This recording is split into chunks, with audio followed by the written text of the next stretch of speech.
Neeraj, asset allocation has to be different for every individual. You can't have a one size fits all.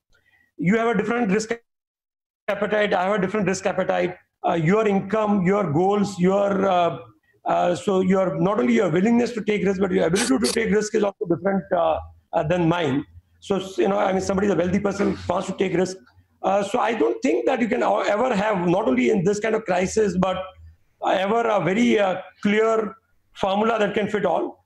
But given that, I think obviously on a larger scale, which Karan can share some data what we are doing with our wealth clients. At this point in time, there's a balance. I think if I look at myself or the way I look at the things, fixed income and equity both are balanced. Gold can be a small part of it. But maybe Karan, why don't you share how we are advising our clients and what is a broader mean or median asset allocation at this point in time? So I think, as I said, I spoke about it earlier. I think for us, asset allocation is the key. While every client doesn't end up having the same asset allocation. But in our mind, we can go back 5, 10, 20, 30, 40 years. But asset allocation is more or less the determinant for 80% of the return of the portfolio. The quantum of money allocated between fixed income and equity eventually decides or is the reason for attribution for nearly 80-85% of the portfolio return.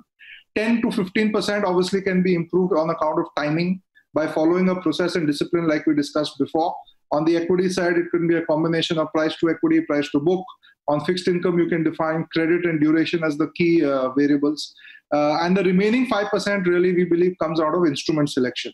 More often than not, a lot of us, including our clients and us, end up spending some time on the inverted manner, where we end up spending 90% of our time trying to decide which instrument to invest in, as opposed to deciding where to allocate the assets. Most of our clients today realize that choosing a bucket of 7 funds versus investing in the ETF itself, the average of the 7 funds and the return of the ETF more or less ends up at the same point. Overall, I think today we would be around about 60-65% in fixed income, 35-40% in debt. Most of our clients look at their portfolio as a method of wealth preservation as opposed to a method of wealth creation. When I say wealth preservation, it doesn't mean keeping your capital intact. It means ensuring your capital is intact plus protecting for inflation as well as small consumption needs. So the targeted return tends to be in the region of 9 to 12% depending on the asset allocation. And the power of compounding obviously kicks in. So it's a process which is driven by low volatility, ensuring consistent return, and most importantly, ensuring a compounded return on your entire portfolio.